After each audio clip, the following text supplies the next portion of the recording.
Un poco, ¿no? ¿Sí? Un poquito más, con más rigor, ¿verdad? Un poquito más serio. Bueno, pues vamos a empezar, ¿vale? Vamos a ver, un momentillo que lo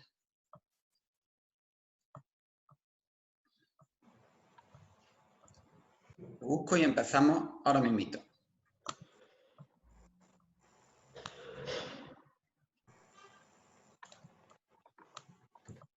Vale. Venga, empezamos con la opción A, ¿vale? Y va sobre ácidos nucleicos, ¿vale? Fijaros que siempre va a haber en un examen preguntas de... Bueno, da igual, no lo digo porque el examen va a ser diferente. No voy a marear con más información. Vamos a directamente. En relación con los ácidos nucleicos, ¿cuáles son los componentes de un nucleótido? O sea, es citar los componentes de un nucleótido. A ver, ¿cuáles son los componentes de un nucleótido? Una pentosa, una Una base pentosa. nitrogenada, un grupo fosfato. Muy bien, pues es decirlos, es citarlos. Pentosa, un grupo fosfórico y una base nitrogenada, ¿vale? Seguimos. ¿Cuáles son las bases nitrogenadas derivadas de la purina y cuáles de la pirimidina? Fijaros que 0,5, porque hay que decir 5 bases, ¿no? A ver, de la purina, las bases púricas, ¿cuáles son? Pues adenina y guanina. Guanina. ¿Y derivada de la pirimidina? Pues las otras tres, ¿no? Citosina, timina y uracilo. ¿Vale? Fácil. ¿Qué bases nitrogenadas forman parte de la composición del ADN y del ARN? Pues las propias del ADN, ¿cuáles son? Adenina, guanina, citosina y timina. Exacto. Y de la ARN es cambiar timina por uracilo. ¿Vale? O sea, hay que decir 4 bases para el ADN y 4 para el ARN. ¿Qué tipos de enlaces soportan la estructura de los ácidos nucleicos? A ver.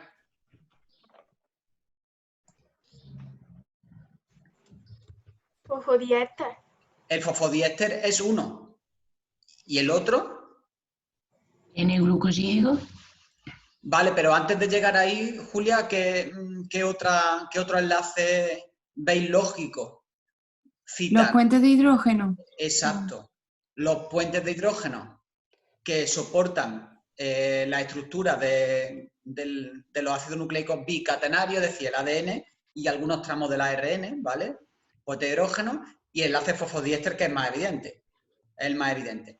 Ahora, a mí me queda la duda de si incluir el N-glucosídico y el éster, ¿no? Que une el fósforo a la pentosa. Pues chicos, si tenemos la duda, lo decimos, ¿vale? Dice, también podríamos incluir los propios enlaces que unen los componentes de un nucleótido, ¿vale? Entonces, siempre que exista duda, prefiero pasarme a quedarme corto, ¿ok? ¿Vale? Vale. Dibuje la estructura de un ribonucleótido y un desoxirribonucleótido. A ver. ¿Qué habría que dibujar? Me he ido. Aquí. ¿Qué habría que dibujar? ¿Cómo dibujamos un ribonucleótido?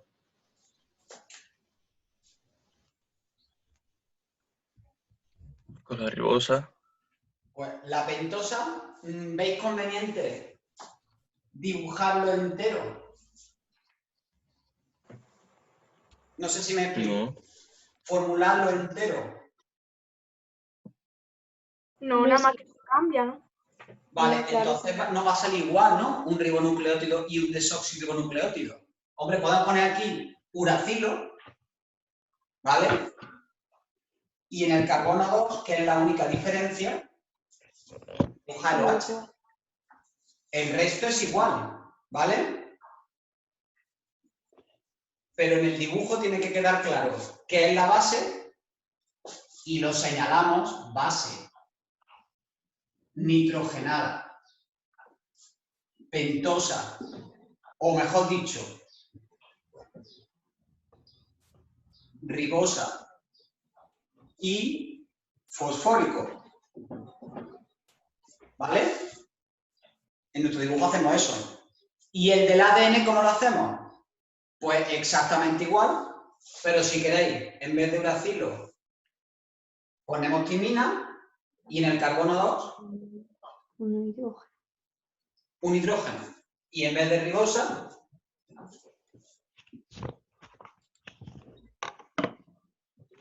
la desoxirribosa, ¿vale? Entonces, cuando hagáis dibujos, por favor, señalar bien en cada parte, ¿vale? Lo que representa. Vale, seguimos. Vaya, se me ha ido otra vez.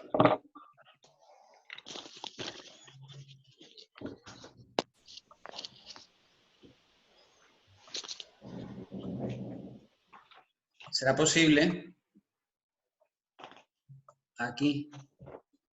Vale, vámonos a la... Ah, me falta todavía. Indique la diferencia fundamental entre un ribonucleótido y un desoxirribonucleótido. ¿Cuál es la diferencia fundamental? La pentosa que es diferente, ¿no? Exacto. La diferencia fundamental es la pentosa. Que en una es la ribosa y en otra es la desoxirribosa. ¿Vale? Aunque ya eso ha quedado de manifiesto en la pregunta anterior en mi dibujo. Muy bien, chicos. Siguiente pregunta. De célula. Describa la estructura y la composición de la membrana plasmática.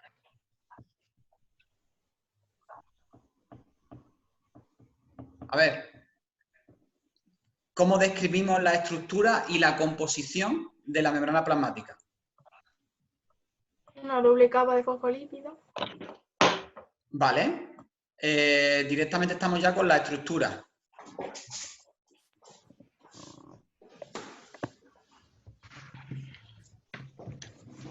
A ver, una cosa es la estructura y otra cosa es la composición. A ver, químicamente, ¿de qué está hecha la membrana? Lípido, Está hecha de glúcido, lípidos, proteína. tanto fosfolípidos como colesterol como esfingolípidos, ¿no? Está hecha por proteínas y está hecha por glúcidos, ¿no? Esa es la composición química, ¿vale? La estructura es cómo se organizan cada uno de esos componentes en la membrana. Entonces, yo lo explico, yo directamente voy a hacer el dibujo, pero primero lo explico. Pues, bueno, venga, lo explico también. Bicapa, las proteínas integrales y las periféricas, ¿os acordamos? Y el glucocálix en la cara externa. Y el colesterol, ¿vale? Se me ha olvidado, colesterol, que lo tenemos inmerso en interactuando con las colas hidrófobas de los lípidos complejos, de los fosfolípidos, de los esfingolípidos. Esto es lo que quiere decir, ¿vale? Y debajo de mi explicación de la estructura, pues hago un dibujito. Sin demasiadas complicaciones, pero bien hecho, ¿vale? Los fosfolípidos se vea evidente que tienen dos colas, que en los exámenes mucho me lo poníais con una sola colita, ¿vale? Dos colitas que son los dos ácidos grasos, la parte hidrófila hacia el exterior. Recordad que algunos me lo dibujabais así. Algunos en el examen me lo hacíais así, ¿vale? Está mal. Hay que dibujar las proteínas integrales que están inmersas en toda la membrana, en toda la bicapa. El colesterol, no sé si será el cambio de color. El colesterol intercalado con los fosfolípidos y luego pues otras proteínas, por ejemplo, ¿vale? Que no ocupan todo el espesor de la bicapa, ¿vale? Que son las proteínas periféricas. ¿Y el glucocálix cómo se representa? Pues en realidad son oligosacáridos, que los dibujamos únicamente en una cara, ¿vale? Esa cara es la cara externa, ¿vale? No se ve, ¿vale? Sería algo así. Y en mi estructura yo dibujo, o sea, yo escribo los nombres de lo que es cada cosa. ¿Vale? Yo escribo los nombres. ¿Ok? Es una pregunta bien hecha. Composición, estructura y mi esquema de lo que estamos haciendo, ¿vale? ¿Sí? Venga, seguimos. Me preguntáis si hay alguna duda. Este es el examen que cayó en septiembre. Seguimos. Explique en qué consiste su permeabilidad selectiva. A ver, ¿qué es la permeabilidad selectiva? Pues que únicamente deja pasar aquellos componentes que sean beneficiosos para la membrana. No deja pasar cualquiera. ¿Y lo que es perjudicial no lo deja pasar? O sea, no perjudica. O sea, no. O sea, que deja pasar. No deja pasar a todos los componentes. Únicamente Vale, unos cuantos. efectivamente. Permite el paso de algunos componentes y de otros no, ¿vale? Es decir, lo que efectúa, ¿no? Lo que ejerce la permeabilidad selectiva es un control en el intercambio, ¿verdad? Si yo soy un guarda de seguridad, estoy en una discoteca, permeabilidad selectiva, dejo pasar los que vienen con zapatos, ¿vale? Los que vienen con zapatillas no los dejo pasar. ¿Qué estoy ejerciendo? Pues estoy ejerciendo un control entre lo que entra y lo que no entra, ¿vale? ¿Se entiende lo que es permeabilidad selectiva, no? Sí. Vale. ¿Cuál es el principal componente de la pared celular en células vegetales? Celulosa. Celulosa. Indique la estructura de la pared celular. Indique. Pues los Transparente. componentes, ¿os acordáis cuáles eran?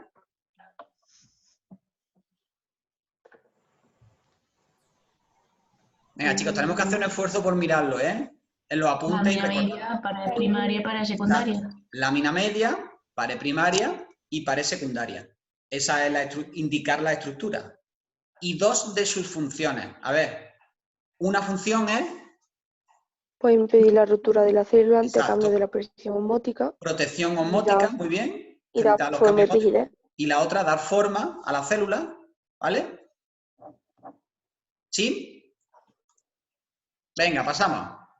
Fijaros, la tercera también de evolución. El año pasado les dio por preguntar de evolución. Es el primer año que han preguntado sobre evolución.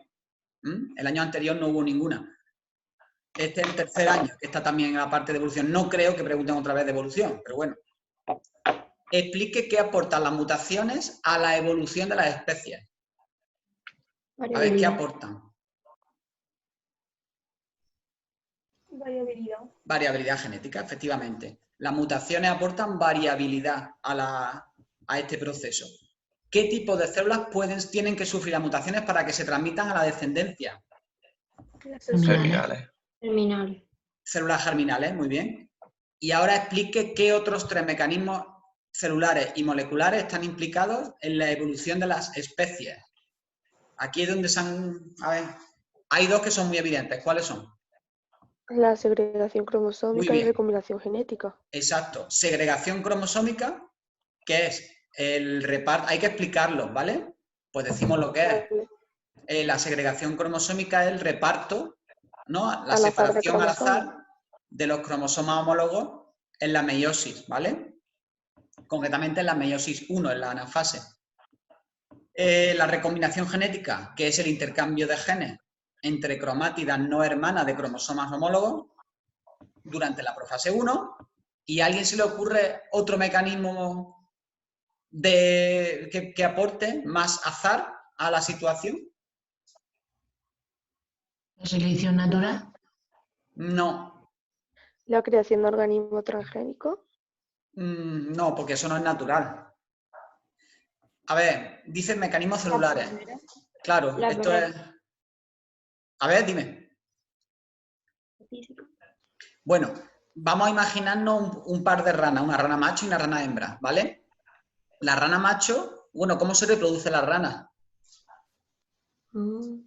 Sexualmente.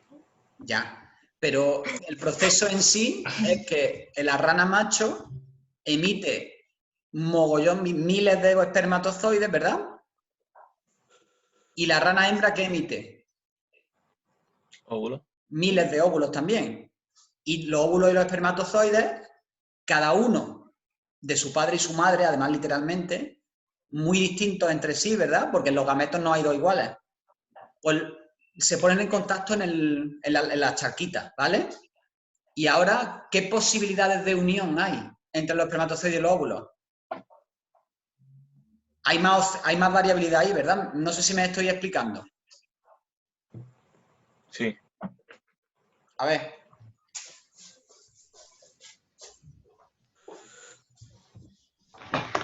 Eso está en el mismo lado de la charca, ¿no? Porque si no, no se germinan, ¿no? ¿Cómo? Que la tendrán que soltar en el mismo lado de la charca, porque si no, no se germinan, ¿no? No se fecundan.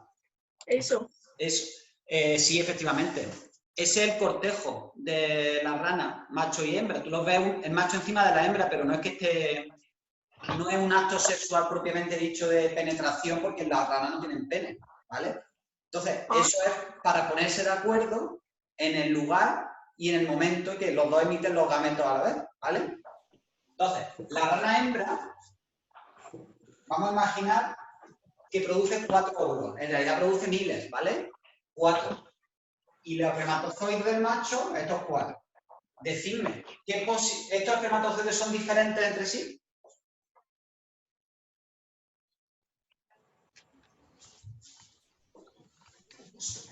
Hombre, la respuesta es sí, ¿no? Rotundamente sí, claro que son diferentes. Porque cada uno de ellos se origina en un proceso de la meiosis, por lo tanto, la recombinación es diferente. No hay dos gametos iguales. ¿Y los óvulos cómo son? Distinto. Diferentes también, ¿vale?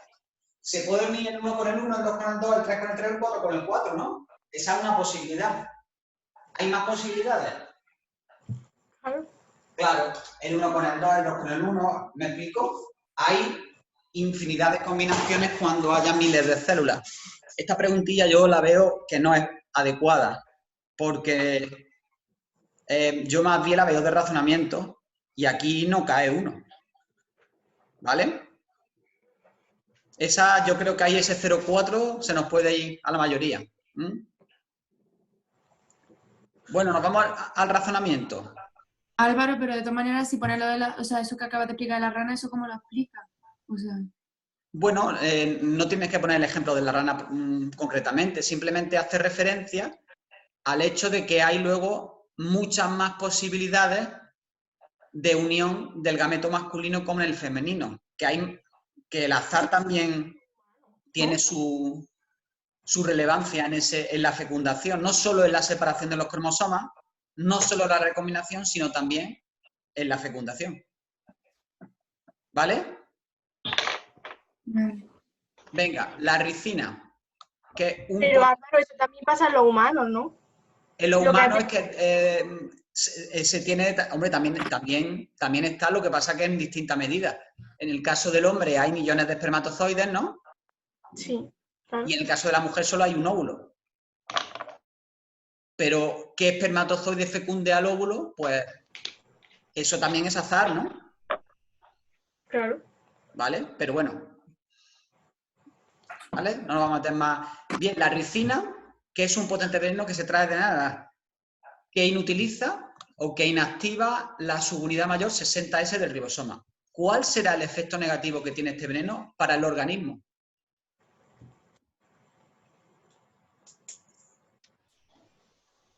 A ver, si se inactivan los ribosomas 60S, ¿qué pasará? No podrá La infiltración traducirse. celular, ¿no? Pues no La podrá traducción hacer que no se síntesis de podrá proteína, ¿verdad? realizar. Afecta a los ribosomas 80S, ¿no? La subunidad mayor 60S es de los ribosomas 80S, ¿eh o no? Sí. Sí. Vale, Sí. porque los ribosomas 70S eran 50-30, los 80 eran 60-40. Entonces, ¿qué función tienen los ribosomas? Pues los ribosomas 80S en el organismo, las células eucariotas, es sintetizar proteínas, ¿no? Pues ya está, pues no podrán sintetizar proteínas, las células morirán. A ver, ¿qué le pasará a una alga unicelular en un medio con ricina? Nada. ¿No le pasa nada? ¿Por qué no, Blanca? Porque sus ribosomas no son 80S, son 70S. ¿Estás ¿Qué le segura? pasa? Las Porque es una algas no célula son eucariotas, ¿no? eucariota. Si Sí, son eucariotas, Es verdad. pues le Es afectará. A ver, un protozoo, ¿es eucariota o procariota? Eucariota, Por lo Eucariota. tanto, el efecto es el mismo, ¿no? sí. Y a una bacteria, A una bacteria no, porque es procariota. perfecto. Y al ser procariota, sus ribosomas, ¿cómo son? 70S, ¿no? Sí. Y su subunidad mayor es de 50S, por lo tanto es diferente, no se verá afectada, ¿vale? O sea, aquí esta pregunta nos mezcla un poco célula y bloque 4 también, ¿vale? Venga, la 5, de inmunología. Artritis reumatoide, que como sabéis es una enfermedad autoinmune que se puede tratar con inmunosupresores. ¿En qué se basa este tratamiento? Está muy fácil, ¿eh? ¿En qué se basa este tratamiento? Porque así se reduce la respuesta inmunitaria. Exacto, pues en disminuir la eficacia de la respuesta inmunitaria. ¿Puede tener algún efecto negativo? Sí. Que ¿Cuál? seamos propensos a tener infecciones. Exacto, que eres más propenso a tener infecciones, ¿vale? Fijaros, pregunta muy fácil, la 2 de razonamiento. En la pregunta 3 hay una cosita que se nos ha quedado perdida. Y la 6 también de bloque 4. ¿Qué tipo de microorganismos están representados? A, B y C. Ah, es una alga, ¿no? A es una alga, además pone cloroplasto, ¿verdad? B, Paramecio. paramecio, es un protozoo, ¿no? Protozoo. Y el C, Como penicillium. un penicillium, es un hongo, ¿vale? Como dice, ¿qué grupo de microorganismos? Pues Ah, vale, vale. algas, protozoos y hongos. ¿A qué reino pertenece cada uno? El de la alga, ¿a qué reino pertenece? Y el de los protozoos, que es el mismo. Onera, Protista. Prototista, ¿verdad? Y el reino de los hongos, Hongo. reino hongo, reino fungi, ¿vale? Indique su tipo de organización celular. A ver, ¿cuál es el tipo de organización celular de esos 3 microorganismos? eucariota, Eucariota, muy bien. E indique 3 orgánulos comunes a los 3.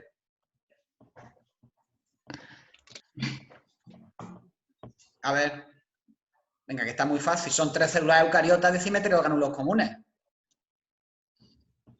núcleo, Núcleo, mitocondria, retículo, aparato de Golgi, ¿me explico?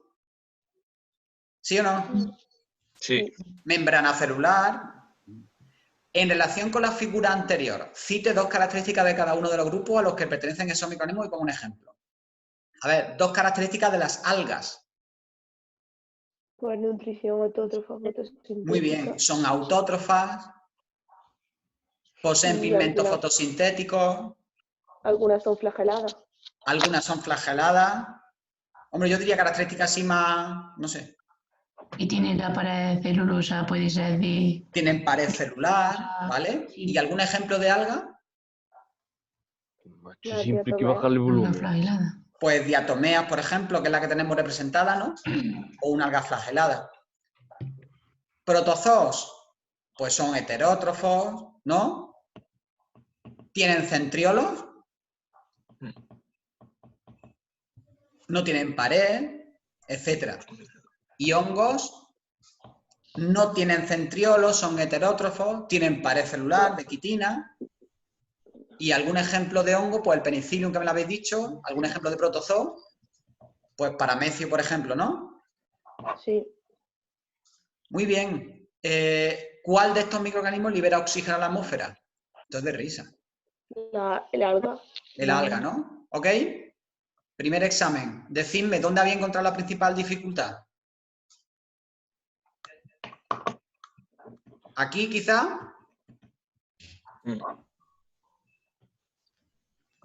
No, la 1 es muy fácil, la 2 creo que es fácil, las de razonamiento no son complicadas y la imagen yo la veo también sencilla. Vamos a ver la opción B. Defina monosacárido. Pues la definición, chicos, 0,6. Hay que saber definir muy bien esto, ¿eh? ¿Cómo se define un monosacárido? Venga, son satélites, son mesas, ¿qué son? Lúcido. Lúcido. Son un tipo de glúcidos, son biomoléculas. Químicamente, ¿qué las caracterizan? Pues ser pueden estar formados por un polihidrosaldehido grupo y cetona o un aldehído unido a... Vale. Son polihidroxialdehídos o polihidroxicetonas, ¿no? ¿Os acordáis lo que significaba eso? Sí. ¿Qué significaba eso?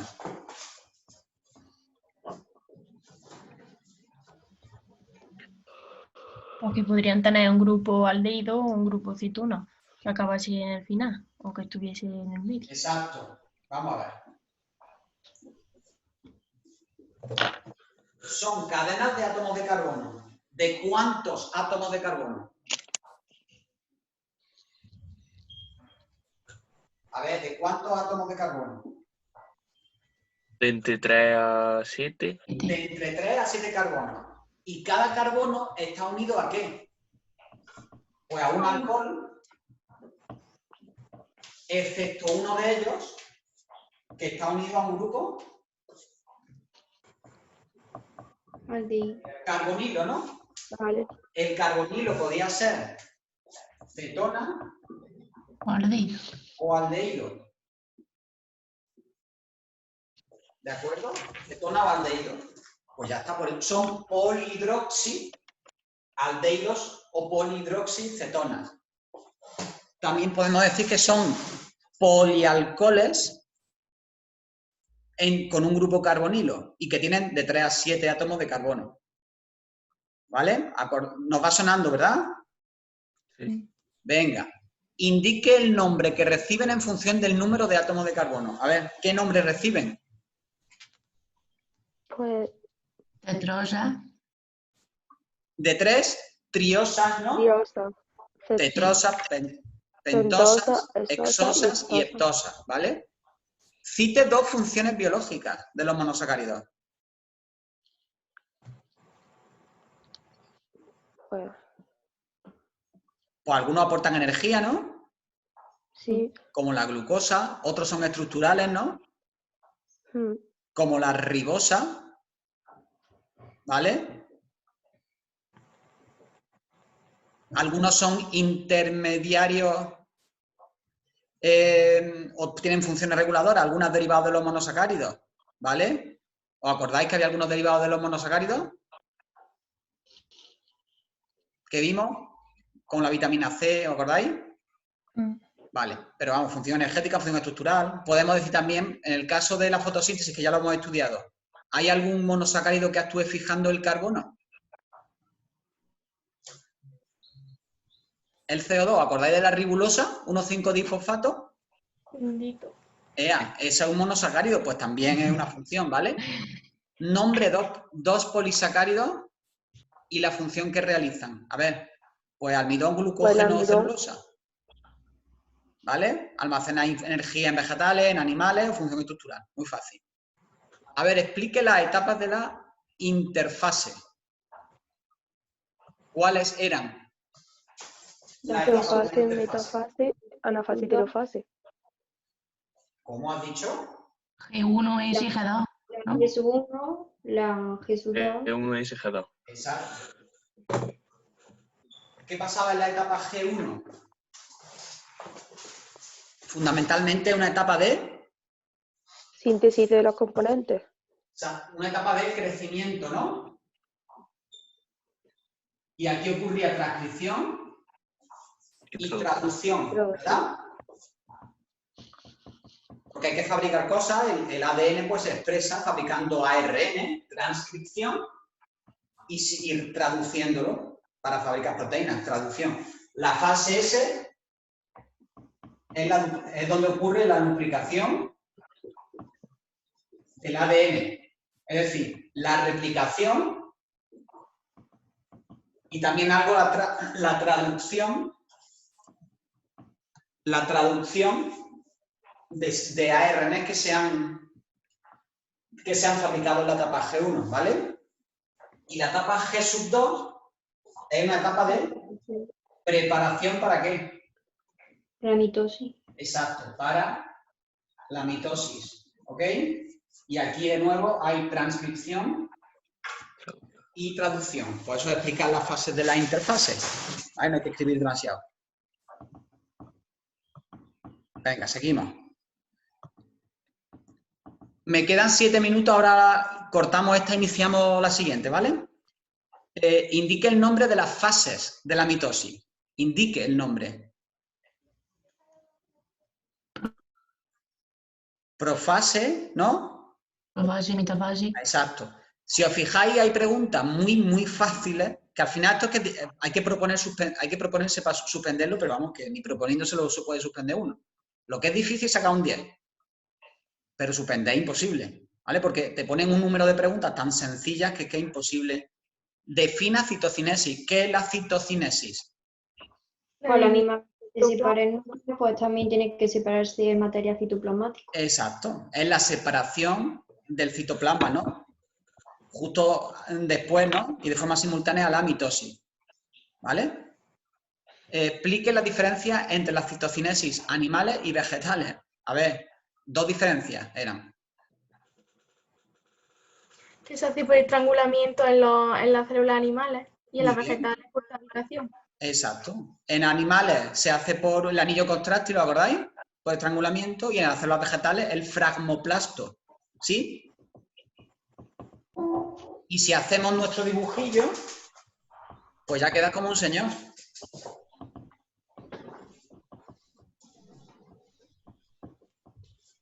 Justo después de explicarlo, hacemos algo así. Que no nos cuesta nada. No nos cuesta nada hacer un fragmoplasto y hacer un anillo contráctil y señalo anillo contráctil. ¿Vale? Intentamos ser lo más didácticos posible en nuestras explicaciones, ¿vale? No demos por hecho nada. Que el que lee no está dentro de nuestra mente. Venga, seguimos. ¿En qué consiste la vacunación y la sueroterapia? Muy fácil. Pues la vacunación es una suspensión de agentes, ¿no? Infecciosos o de sus antígenos que se inoculan. ¿Para qué? ¿Qué se persigue?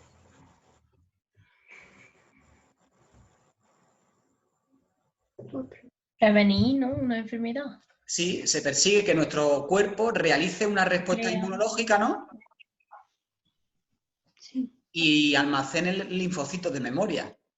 Por si hay un segundo contacto, pues que la respuesta sea eficaz, ¿vale? ¿En qué consiste? Pues consiste en eso. Y la sueroterapia consiste en introducir anticuerpos sintetizados por otro organismo, ¿no? Sí. Persiguiendo un poco neutralizar un agente que ya lo tenemos en el organismo, ¿vale? 2 diferencias entre estos 2 procesos. A ver. Pues uno sirve como medida de prevención y otra curativa. Exacto. Una es preventiva. Una a largo plazo y otra no. Y no te he oído lo último. Que una es a largo plazo y otra, pues, no. ¿A largo plazo qué significa? Pues que los anticuerpos siempre los va a tener. Vale. ¿Que sus efectos son duraderos o son cortos? Era eso. Entonces, una es preventiva y otra es curativa, y los efectos son o duraderos o no duraderos, ¿vale? Dura menos tiempo. ¿Con qué tipo de inmunidad están relacionados estos procesos? A ver. Artificial. Exacto. Artificial, activa o pasiva. La vacunación activa y la sueroterapia pasiva. Perfecto. ¿Y diría ahí adquirida o congénita? Adquirida, ¿no? Adquirida, ¿no? Por decir todas las... Pero vamos, yo creo que cuando decía activa o pasiva y natural o artificial. Muy bien, chicos. Mirad, voy a cortar y os doy 5 minutos para que miréis estas 2 de razonamiento, ¿vale? Por si no la habéis mirado todavía. La 5 es un problema y la 4, pues no digo nada. La miráis un poquito, la pensáis y en 5 minutos terminamos el examen, ¿vale? Pero espérate, no vayáis, que voy a hacer una fotillo de quiénes estáis.